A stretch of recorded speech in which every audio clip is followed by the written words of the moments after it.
Hey, it's Jessup here, coming to you today with another Star Wars Galaxy of Heroes video. Today we're going to be talking about the State of the Galaxy address for February, as well as my thoughts on their past week's activity, I should say, for the Galactic Legends and the Holdo ship. Please make sure you hit that like, subscribe button, it would be greatly appreciated, and here we go. So, getting into this State of the Galaxy for February, this one's coming mid-month. They're saying the next one should be on a more regular schedule. I don't know if that's the beginning of the month or end of the month. Just curious. Mid-month State of the Galaxies are entertaining to me, though. But a few things I want to cover is the Galactic Legends event structure. So a few details I want to cover with the new Galactic event structure is they're going to continue to bring us these as they continue to develop and redefine the design. First off, the event will require a new kind of event ticket, which will be earned via existing game modes. So, on top of changing their mind on the relic requirements, they're now going to add a new requirement on top of getting the Galactic Legends. Excuse me. I look at this in a couple different ways. They're trying to extend the content that they're putting out to not make it be one of those you can get it day one with no problem. I feel like the people that are going to get it day one are spending a lot of money. I know Arnold said in one of his videos that he was going to do a video on how much he had to spend for these to show you like how much it's going to take to get these characters if you try to spend money to get them. But for the free-to-play players or people that don't spend that much money, it is going to look like it's going to take even more time because they're not quite sure how they're going to put these tickets out either. They expect us to saying that we're going to be able to earn them every day once we meet the prereqs and can unlock the event. So you can't just build up your tickets for when you do get it. You have to meet the requirements in order to even get the tickets. Now, I'll also look at that in the sense of it's going to limit the amount of times, potentially limit the amount of times that you're going to be able to have to do the event. So if you have a bad RNG, you're going to have to spend more tickets, and if they don't drop as easy as some of these other gear tickets or anything, people are going to be really frustrated because they might have a good bad RNG going, or they might make a mistake and it ruins their entire thing, and if they don't have any other tickets to try right away, it might cause some problems. So I'm really curious to see what they do with these tickets. Excuse me, I'm still trying to get over this cold. And how they're going to do this. But those are my thoughts on the tickets. I think kind of torn on it, but we'll see how it works. And then regarding the squad configuration, they're only going to have one Galactic Legends per squad. They kind of already stated that, so I'm really curious that they're bringing it up again. But they want to signify the clash between light and dark side as why you can't have them on the same team. Also makes sense, it's Star Wars. That's why we have scoundrels and neutral, I guess, even though nobody has the neutral tag. And imagine that they're imagining that the Galactic Legends will be released in pairs to reinforce this. So, to me, it seems like they already have potential new Galactic Legends thoughts on new Galactic Legends, I should say, to release them in pairs. Now, I immediately thought of Luke. Hopefully they come out with the Galactic Legend Luke, whether that be Return of the Jedi Luke or Old Luke. That'd be nice. And then the other one is Emperor Palpatine. I think a lot of people would want that one, just based off the last movie, and all-powerful Emperor Palpatine would be awesome. That's just my dark heart talking there for a second.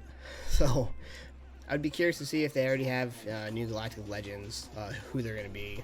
Hopefully they give us a little bit more leeway time and prep for them, and that they're not as crazy as they are right now for these requirements. They also have Mythic Battles that they have returned, and they're going to have them on a more regular basis going forward. So I look at this as a kind of a twofold. One, I'm excited because it gives me additional things to do while I'm farming, because you can only farm so much so often a day. But I also look at it as CG trying to just put out content that they already have because they don't have anything else right now because they're so focused on Galactic Legends, which is kind of disappointing because they talked about earlier having all this new content for us to do, new content in the game. They just haven't put it out there yet. So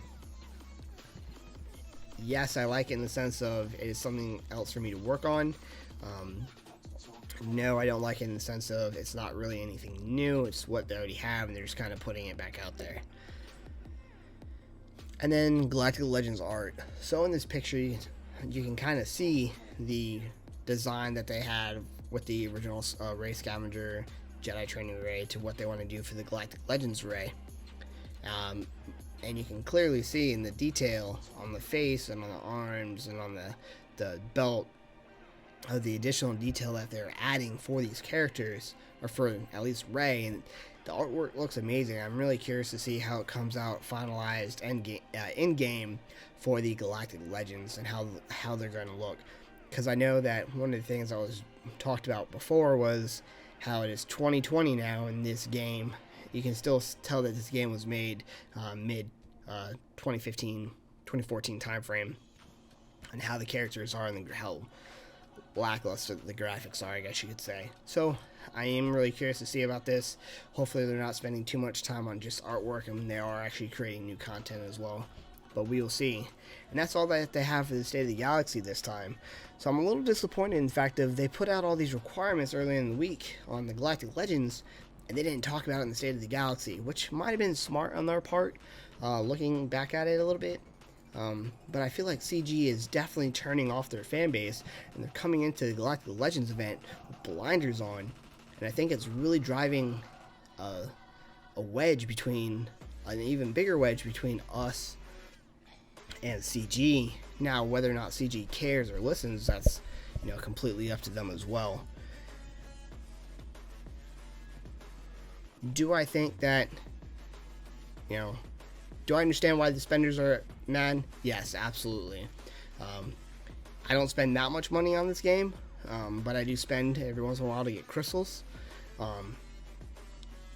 And I can understand the frustration for the whales and the krakens on the additional money that has to go into this event. And then for the free-to-play players, it's more of a, it's not the fact that we can't get this event, it's the fact that it's going to take us forever to get the event, or going to take them forever to get the event, because of the requirements. So I'm a little disappointed they didn't talk about that in the State of the Galaxy. I can't expect too much, I guess. The other thing I kind of want to talk about is Rattus. And one of the requirements that they put for Rattus, or one of the ships that they recommended for Rattus, was Lando's Falcon, young Lando's Falcon. And it's not even working as intended. It's not taking that bonus turn if randomly called upon by the Haldo maneuver, and they're currently trying to work a fix out. So they didn't really test this, in my opinion, to see if it was going to work the way they intended to. I think they did do that spreadsheet of who doesn't have the ship, and we're going to make it a requirement to kind of, again, get people to try to spend more money, burn more money, grind out this requirement for this Falcon, which not too many people had apparently anyway. So I'm not trying to be negative, I'm not trying to be a bummer or downer. I'm just trying to put out some facts and my thoughts and my opinions, which I'm allowed to have, out there for the community to kind of think about, and then maybe even spin upon on their own. So please make sure you put in the comments below your thoughts, your inputs on the State of the Galaxy, what you think about these Galactic Legends, and what you think about Haldo's ship, the Rattus. And until next time, have a good one.